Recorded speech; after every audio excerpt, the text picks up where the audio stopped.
on poursuit avec notre prochain appel. Alors,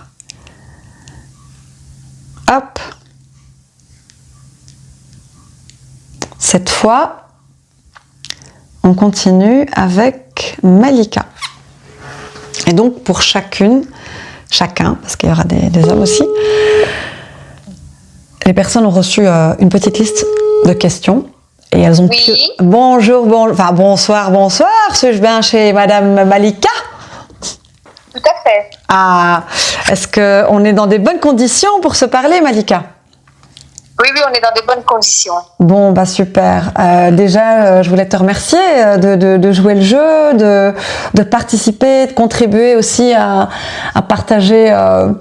je veux dire en toute simplicité, quelque chose qu'on est beaucoup à avoir en commun et qui pourtant peut ne pas être connu ou méconnu ou vécu de façon différente et c'est vrai que avoir comme ça des témoignages singuliers, je trouve que c'est très enrichissant, donc merci de participer à cette richesse, Malika.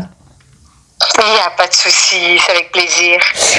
Avec plaisir. Merci beaucoup, vraiment. Et du coup, alors, avant d'aller sur les questions en elles-mêmes, si jamais voilà, l'une ou l'autre t'a intéressé, inspiré, t'es bienvenue d'aborder ton vécu avec le Ramadan à partir de ces questions-là.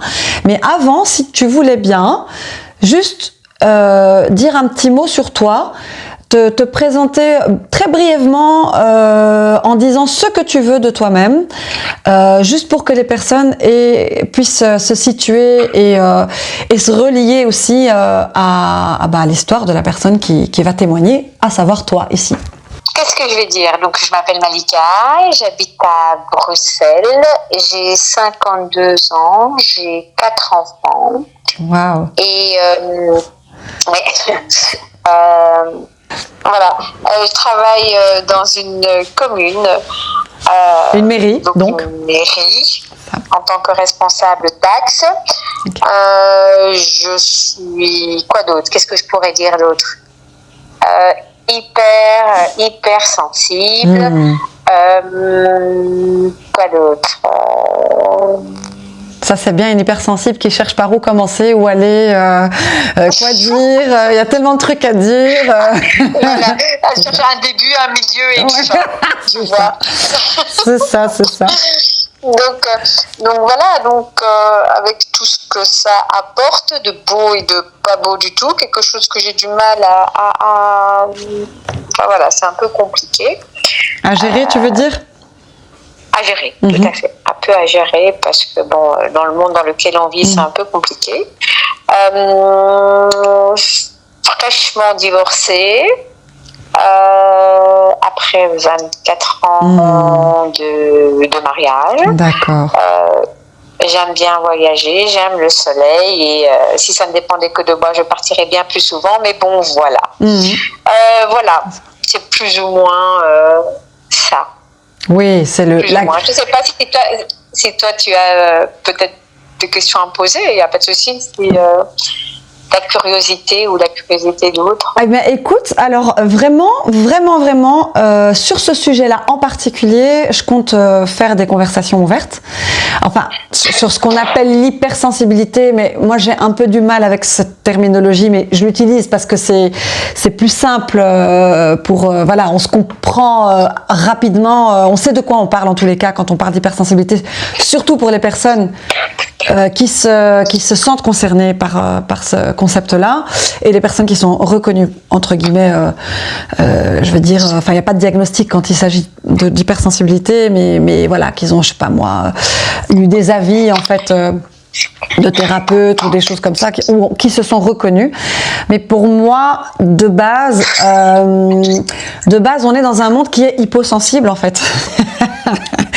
Donc là, c'est pas la personne dite hypersensible qui est hypersensible. C'est qu'en fait, on est dans un environnement. Enfin, c'est pas le monde complètement et totalement qui est concerné par cette hyposensibilité. Mais c'est vrai que dans nos contrées très techniques, très technologiques, très bureaucratique, très dans la performance, il y a une hyposensibilité, il y a un niveau, entre guillemets, d'humanité qui est abaissé, en fait.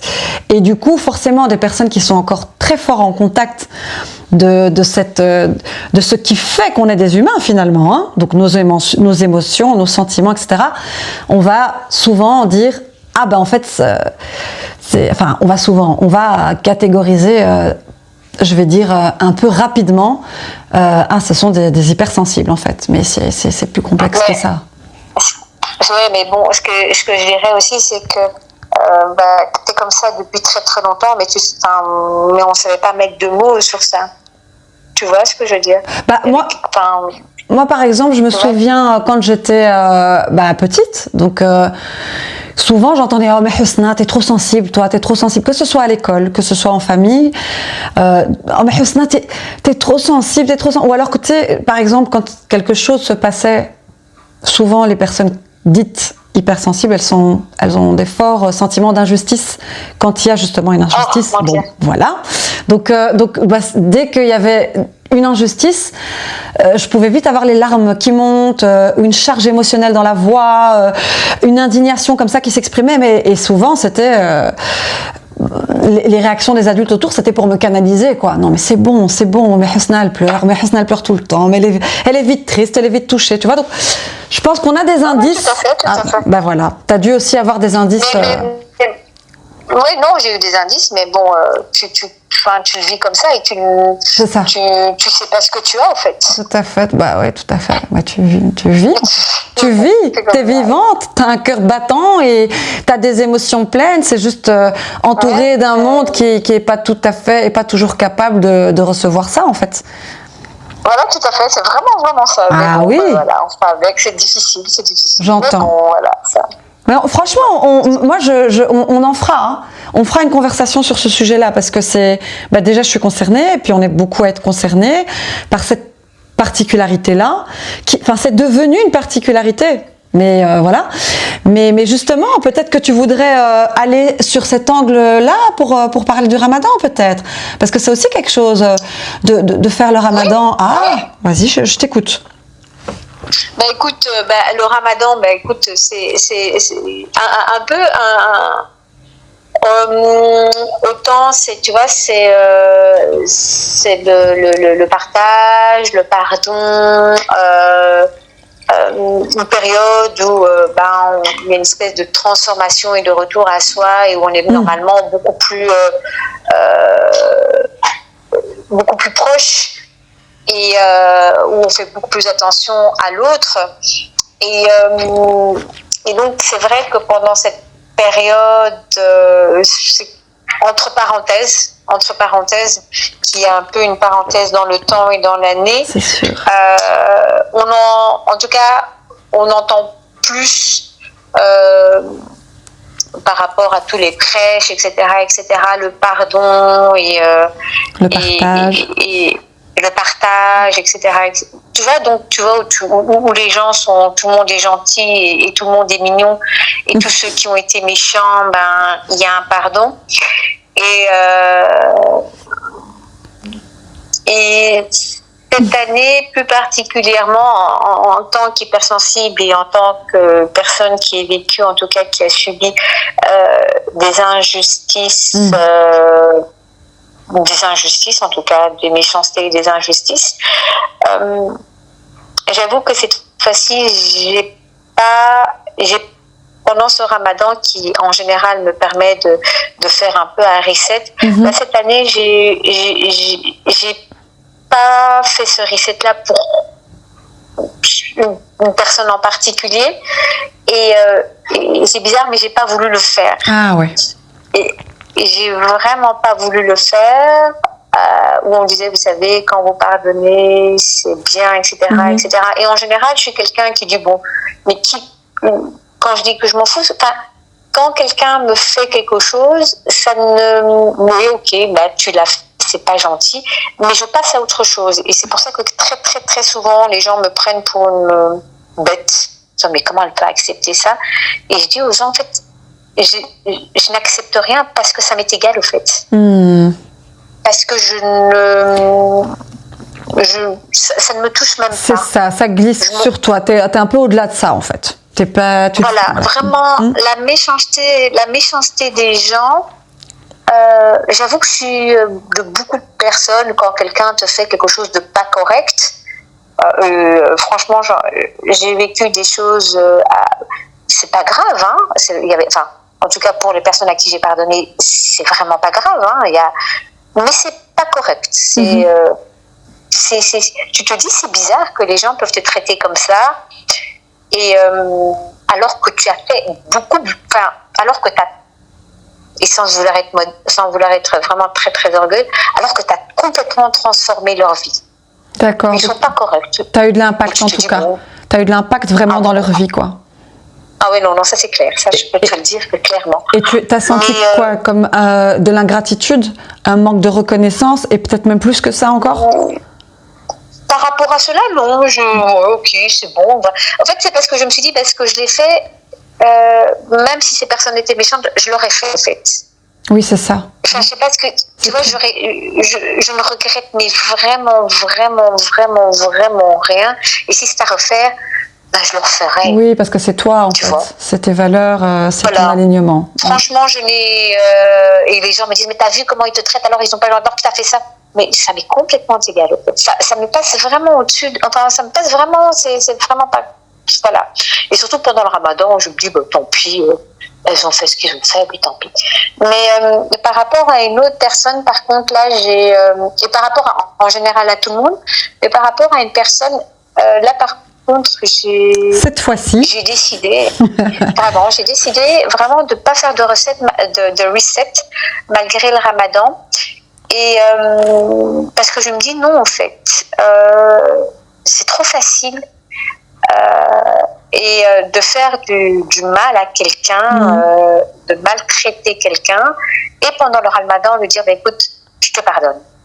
En tout cas, j'en ai été incapable parce que la douleur qui m'a été causée et l'injustice que j'ai subie était trop importante. Et ce qu'il y a, c'est que cette personne-là, et alors c'est très très marrant, cette personne-là, pendant ce ramadan, était dans un ramadan très très très très pieux, la prière, etc. Et je me suis posé moi-même la question pendant ce ramadan en me disant, ben voilà, on est toujours dans des forces contradictoires où on est des humains, on fait du mal aux autres. Et on a ce ramadan qui nous dit, ben voilà, c'est le pardon. Et puis on a une la personne qui, en tout cas, qui m'a causé du mal, et clairement, ça, il n'y a même pas photo, hein, à qui, voilà, on n'en discute même pas, qui fait son ramadan avec tant de prières, tant d'acharnement, tant de volonté de se rapprocher de Dieu. Et en face de toi, tu as une personne qui te dit, mais en fait, je ne te pardonnerai pas, en fait, quel que soit le ramadan. Et la personne m'en a pas parlé en me demandant pardon parce que c'est une personne qui est trop orgueilleuse pour le demander. Mais moi, dans ma tête, je me dis, mais... Et puis en écoutant, tu vois, cette année, ce ramadan a été beaucoup plus light, c'est-à-dire que d'habitude, je lis énormément, j'écoute beaucoup de prêches, etc. Et je ne sais pas cette année pourquoi ça a été un ramadan plus light. Minimaliste. D'habitude, vraiment minimaliste. D'habitude, je lis le Coran en entier. Là, je l'ai lu, mais pas en entier. Enfin, d'habitude, je m'y prends en avance pour le terminer en entier. Puis cette année, non, minimaliste. J'ai écouté que deux prêcheurs et on était toujours dans le pardon. Et il y en a d'autres que j'ai pas écoutés parce que je me dis, c'est Dieu pardonne, et je suis tout à fait d'accord parce que cette année, c'était beaucoup les noms de Dieu. Et je me suis dit, mais en fin de compte, il y a une chose sur laquelle je bute, c'est quand tu blesses quelqu'un au plus profond de son âme, quand tu fais mal à quelqu'un moi je parle peut-être de moi, mais je parle d'autres, est-ce qu'en tant que musulman, et quand on fait ses prières, le fait de dire, mais écoutez, vous faites votre ramadan et vous le faites bien et tout vous sera pardonné. Et c'est vrai que cette année, j'ai buté sur ça en me disant, mais alors à ce moment-là, en fait, quel est l'intérêt de faire du bien si une personne qui te fait du mal est pardonnée à chaque Ramadan? Et je me dis, mais en fin de compte, le discours qui est prôné par de nombreux savants, c'est, vous savez, Dieu est miséricordieux, faites ce que vous voulez, on vous pardonne. Dieu vous pardonnera et il est miséricordieux. Et à ce moment-là, je me suis dit, mais il y a quelque chose qui est biaisé, parce que la personne qui n'est pas hypersensible et qui n'est pas gentille, généreuse à la base, se dit, mais en fin de compte, je fais un reset toutes les années et je peux faire du mal. Et cette année, c'était beaucoup dans le pardon. Il y a eu beaucoup de proches dans le pardon et j'ai refusé de les écouter parce que je me dis, on dirige notre communauté, en tout cas la communauté, ceux qui écoutent ça en disant, mais en fin de compte, c'est cool. Et puis, je me dis, ça fait un peu penser à la chrétienté où on dit, fais 2 ave et 3 maris et c'est bon. Et je me suis interrogée sur le fait de ne pas adopter une autre approche par rapport aux prêches. Et c'est pour ça que je ne les ai vraiment pas écoutés en disant, vous savez, il y a différents péchés et Dieu pardonne et parce qu'il est miséricordieux, mais il pardonne, enfin j'en sais rien, je ne suis pas assez spécialiste dans le truc, quand il s'agit d'un fait qu'on a commis contre Dieu. Par exemple, je bois de l'alcool et puis du jour au lendemain, j'arrête de boire de l'alcool, mais j'ai fait de mal à personne, c'est entre moi et Dieu. J'espère que Dieu pardonnera celui qui a commis ce péché-là parce qu'il s'est repenti et il a fait de mal à quelqu'un. Il a fait de mal à personne. Mais quand, je sais pas moi, tu violes quelqu'un et que tu dis, mais vous savez, vous faites Ramadan, Dieu pardonne. Mais est-ce que la personne qui t'a violé se dit, en fin de compte, non. Enfin, je sais pas si tu vois ce que je veux dire. Ah oui, non, complètement. Et j'entends que c'était pas simple en fait, parce que c'est des questions profondément métaphysiques en fait, existentielles que tu as portées pendant ce mois, clairement. Ah oui. Non, c'est vraiment des questions qui m'ont taraudée en me disant, le sens, quel est le sens? Le sens, oui. Quel est le sens en fin de compte et je me dis, ça fait penser mais je fais partie, j'ai sûrement dû faire du mal aux gens, mais quel est le sens de ça quand on entend à chaque fois le pardon, je me dis, mais vous parlez de la part de celui qui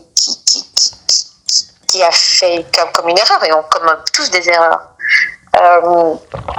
Mais la victime, parce qu'il y a des personnes qui sont des éternelles victimes, est-ce qu'elle peut entendre ça? Est-ce que tu peux dire très souvent, et vous devez pardonner, Oui, tout à fait. J'ai pas envie de pardonner, parce que c'est mon droit de pas pardonner. Et ok, c'est mon droit de pas pardonner, mais quelle est cette situation dans l'au-delà? Moi, la personne qui a prié pendant 1 mois et qui a fait tout son jeûne, etc., dans ma tête, j'ai dit, oui. Et dans ma tête, je me dis, mais en fait, mais moi, j'ai pas envie de te pardonner. Qu'est-ce qu'on fait au fait? Et donc voilà. Et donc je me dis, mais il y a une erreur. Et moi, j'avais lu quelque part, mais j'arrive plus à trouver. Il y a 3 sortes de péchés. Celui qu'on fait à l'égard dans l'unicité, c'est-à-dire ne pas croire en Dieu et lui donner. Celui qu'on les fait à l'égard de Dieu, le péché. Et puis celui qu'on fait à l'égard de l'être humain. C'est ça. Et c'est ce que j'ai toujours dit à mes enfants. Je dis, faites gaffe, le plus dangereux, c'est celui qu'on fait à l'égard de l'être humain. C'est ça. Parce que Dieu est miséricordieux, mais l'être humain n'est pas miséricordieux. Et quand c'est ce que j'essaye de dire à mes enfants, mais je ne me rappelle plus d'où je l'ai lu, je dis, mais quand on viendra devant Dieu, tu auras toi et la personne à qui tu as fait du mal. Et à chacune d'elles, on dit, est-ce que tu lui pardonnes ou pas? Est-ce que tu lui pardonnes ou pas? Parce que moi, j'ai pardonné, mais si toi, tu ne pardonnes pas, on est dans une situation problématique. Tu vois? Si j'ai pas envie si la victime d'un viol n'a pas envie de pardonner à son violeur, mais que c'est quelqu'un qui s'est repenti après, Mais moi, ça m'a traumatisée toute ma vie. On fait comment? Sur le plan, si la question, elle est par rapport au cadre de référence de l'islam lui-même, il n'y a rien qui t'oblige en fait à pardonner. En réalité, les prêches, ils encouragent parce que ils font leur job en fait. Après les imams, ils font leur job. Mais en réalité, il n'y a rien qui t'oblige à pardonner. Il y a juste la mention à plusieurs moments. Tu l'as lu le Coran, donc tu le sais que il y a, c'est préférable, c'est une station supérieure, le fait de, maintenant, nous, dans notre vie, on n'est pas une image figée, la Malika d'il y a 5 ans, c'est pas la Malika d'aujourd'hui, c'est pas la Malika de dans 10 ans, donc c'est un processus et peut-être aujourd'hui, je suis dans mon indignation, je suis indignée par ce qui est en train de se produire, ce qui est en train de se passer, et c'est ça que j'ai à vivre, et c'est ça que j'ai à traverser, et c'est ok en fait, c'est absolument ok. Et après peut-être qu'effectivement dans ce chemin d'accueil d'abord de cette souffrance, de l'atteinte elle-même et de la colère que ça a généré ou du rejet, à un moment donné, ça va se processer et effectivement, du fait d'être dans cette voie-là, possiblement, le pardon advient, mais même par lui-même en fait.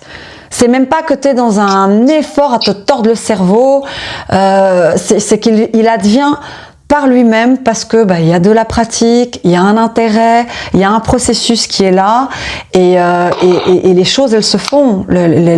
La colère c'est de la vie, c'est du vivant et le processus en lui-même c'est du vivant, comme le pardon c'est du vivant et donc ça processe tout simplement. Donc il n'y a pas de. Mais je peux comprendre le besoin que tu aies eu à faire quelque chose de minimaliste. Je crois que pour moi, c'est quelque chose à t'entendre là qui est tout à fait juste parce que c'est comme si quelque chose à l'intérieur de toi avait besoin de se préserver d'un trop plein de discours en fait, parce que l'air de rien, il y a une surenchère. Faut dire ce qui est. Voilà, et on peut comprendre. C'est porteur le Ramadan, et donc du coup il y a des élans comme ça et ça vient de toutes parts. Écoute, la personne juste avant toi disait que elle s'était fait un programme parce qu'en fait il y a tellement de choses qui se font. Oui, tout à fait. Bon, mais en fait, finalement, toutes ces projections et tout son programme, ça a sauté parce qu'il y a eu d'autres priorités. Le réel, en fait. La vie réelle, en fait. Voilà. Enfin, oui, parce que tu as l'impression qu'on est dans la surconsommation. Probablement qu'il y a un rapport aussi. Exactement. Non, c'est ça. On est vraiment dans la surconsommation. Tu dois faire autant de trucs. Et puis tu as des calendriers. Et puis je me suis dit, mais attends, je travaille. C'est ça. Et en plus de ça, cette année, c'était plus tôt. Donc dès que tu rentrais du travail, tu devais faire à manger. Et puis tu te dis, mais non, mais tu dois faire minimaliste. Mais j'ai fait minimaliste par rapport à la nourriture. Mais ce qu'il y a, c'est que par rapport au Ramadan, même si tu fais des petites quantités, mais tu fais plus de plats. Oui. Simplement pour que ce soit plus rempli. Oui, et diversifié un peu. Mais en fin de compte, ça revient au même, parce que l'objectif était, c'est je ne dois presque rien jeter. Tu vois ce que je veux dire? Oui, tout à fait. Donc, tu vois, c'était plus de plats parce que c'est le Ramadan, mais tout aussi petit, quoi. Oui, tu vois. J'entends. Ouais. Et donc ça prend un peu plus de temps, et puis tu te dis mais non, mais est-ce que je fais bien? Et puis tu es toujours en train de dire mais non, mais c'est pas bon, etc. Et puis dans ma tête je me dis mais en fin de compte, rien que par j'ai pas fait plus de courses que d'habitude. Donc c'est que j'étais ok dans mon programme. C'est pas mal. Ouais. J'ai vraiment. Donc tu vois, j'étais ok dans mon programme, sauf qu'il y avait, c'était plus diversifié. Bon, et puis bon, il y a mon frère qui vient et qui est végétarien, donc automatiquement, etc., etc. Et puis après tu te sens mal en te disant mais j'ai pas fait ça, mais j'ai pas ça. Et puis je me suis dit mais Malika, tu vas devenir folle. Écoute, tu es dans une période minimaliste, il faut l'accepter et c'est ok.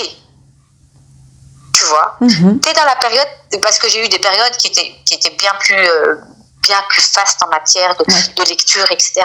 Il fallait que j'accepte que j'étais dans ma période minimaliste. Et c'était OK, qu'il y avait quelque chose qui n'allait pas, mais c'était OK. Et après, je me suis dit, mais au fin de compte, tu as écouté 2 prêcheurs, ça allait, c'était bon, tu lis un peu le Coran, et voilà. Mais c'était tellement dans la surconsommation et dans la volonté de montrer, ah, j'ai fait ça, qu'en fin de compte, tu le fais pas pour toi, mais tu le fais pour le paraître. Et je me suis dit, ça, je le veux pas.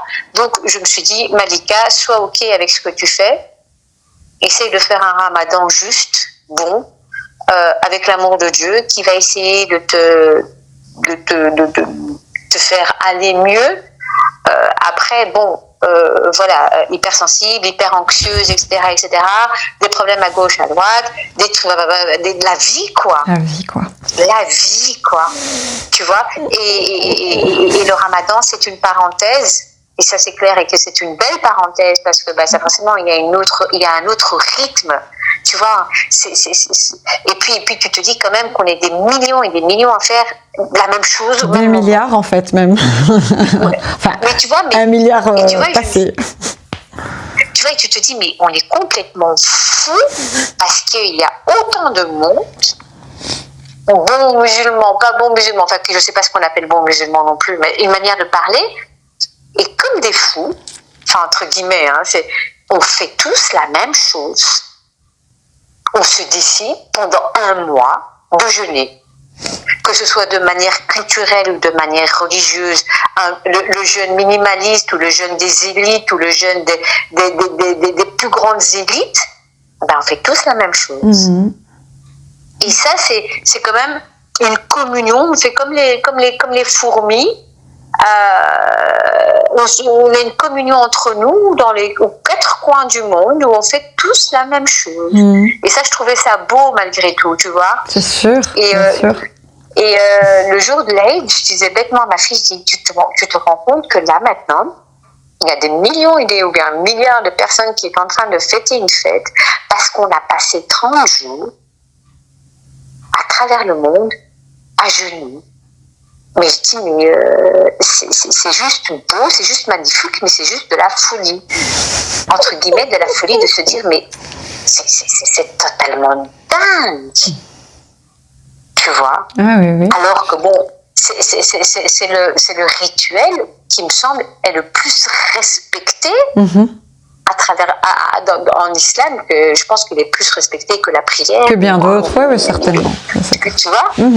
Pourquoi? Je ne sais pas, parce qu'il y a même des personnes, il y en a un qui expliquait, moi j'ai mon meilleur ami qui n'est pas musulman, mais qui est intéressé par l'islam, mais qui n'est vraiment pas musulman, qui jeûne. Un truc de fou. Et alors sa famille lui dit, mais pourquoi tu jeûnes? Pourquoi tu te fais mal? Il dit, mais comme ça me plaît, je jeûne. Donc, tu vois, c'est ça. Et puis, ce qui est le plus marrant, c'est quand tu vas au boulot, ah ouais, tu jeûnes, on ne doit pas manger, comment vous faites? Et puis toi, tu te dis, mais... Enfin, voilà, quoi, c'est pas... Voilà, quoi. Et ton esprit est pendant 1 mois, tu es capable de faire des choses, et ton cerveau se met dans une dynamique de jeûne, de ramadan. Et puis c'est marrant, et puis dès que c'est fini, c'est fini. Et c'est ça qui est bizarre. C'est que dès que c'est fini, c'est fini. Tu peux ne pas manger, par exemple, tu peux ne pas manger pendant 12 heures, et puis après, le lendemain, tu es incapable de ne pas manger pendant 12 heures, quoi. Il faut que tu te mettes dans ta tête, ah oui, je vais jeûner pour Shawwal, je vais jeûner pour ça, je vais jeûner le lundi et le jeudi, pour te repréparer. C'est juste fou. Mais bon, voilà, quoi, je trouve que c'est une période magique, malgré tout, malgré tout ce qui se passe, c'est quand même une période magique quand tu vois que des personnes qui ont rien à manger font quand même le ramadan, tu te dis, mais waouh! Enfin, j'irai pas leur force, enfin, je pense pas, enfin, Dieu donne la force, Dieu ne donne pas des épreuves si tu peux pas les supporter. Après, Dieu merci, je remercie qu'il m'ait pas donné des épreuves que d'autres vivent. Et je le remercie pour moi. Non, mais c'est ça, oui, c'est ça, c'est juste. J'essaie de faire de preuve de gratitude dans ce ramadan en disant, écoute, je te remercie de ce que tu me donnes, de ce que tu m'as pas donné, de m'avoir épargné de vivre des choses dures, parce que je sais pas si je serais capable de les supporter. Et la seule chose que je peux te demander, c'est préserve toutes les personnes et donne la force à toutes les personnes qui vivent des choses difficiles, quoi. Et quand tu te dis que ces personnes-là, dans la situation dans laquelle font quand même le ramadan, tu te dis waouh. Et donc voilà, donc voilà. Mais bon, c'était sympa. Ah, c'était sympa, c'était un peu le Sirocco, c'était un peu les montagnes russes, mais c'était sympa. Oui. C'était vraiment ça, d'un point de vue psychologique et émotionnel, c'était vraiment ça. Je me suis tiraillée entre moi et moi-même. Ouais. Mais c'est une belle période malgré tout, quoi. C'est sûr. C'est une très très belle période. C'est sûr. Parce que c'est que tu te laisses aussi traverser par tout ce qui te parvient, donc ce n'est pas évident. Ça rejoint ce que tu disais au début sur parfois je le vis mal, parce qu'effectivement c'est pas simple d'être traversé autant, mais c'est tellement riche, c'est tellement là on a voyagé avec toi Malika, hein, tu nous as amené dans tellement de sujets. Franchement, c'est parti en éventail. Boum, on s'y attendait pas. Mais c'est le manège. C'est le manège, c'est le Sirocco. C'est le Sirocco. Voilà. Pour ceux qui n'ont pas la ref, c'était une attraction dans un célèbre parc en Belgique, Walibi. Et le Sirocco, c'était le truc de fou, quoi. Et ça te mettait la tête à l'envers. Ça te mettait la tête à l'envers, c'est ça un peu. C'est ça, ça allait en haut, ça allait en bas et voilà. Et tu criais bien, quoi. C'est clair. Tu crachais tes poumons. Un peu. Mais on y retournait quand même, hein. On y retournait. Hein. Enfin, moi, je sais pas si tu retournais, mais moi, j'y retournais en tout cas. Non. Voilà. Une fois, c'est bon. Pas déconner. Une fois, c'est bon. Voilà. C'est fait. C'est bon. Bon, en tout cas, Malika, merci beaucoup. Merci pour ce partage. C'était très riche. Et voilà, je te remercie pour ce moment précieux. J'espère que ça servira à d'autres personnes aussi. Je suis sûre que ça servira. Ah, c'est sûr. Parce que parce que peut-être que, voilà, peut-être qu'il y a plein de gens qui n'osent pas, et puis qui n'osent pas parler parce que ça se dit pas, ça se fait pas, tu doutes, etc. En fin de compte, peut-être qu'on a tous les mêmes pensées, qu'il y en a beaucoup, mais qui n'osent pas le dire, quoi. Mais clairement, tout à fait, complètement. C'est pas une image, on vit des choses, donc. Voilà, tout à fait. Merci beaucoup, Malika. Une très belle soirée. Merci à toi, Husna. Une belle soirée, à bientôt, oui.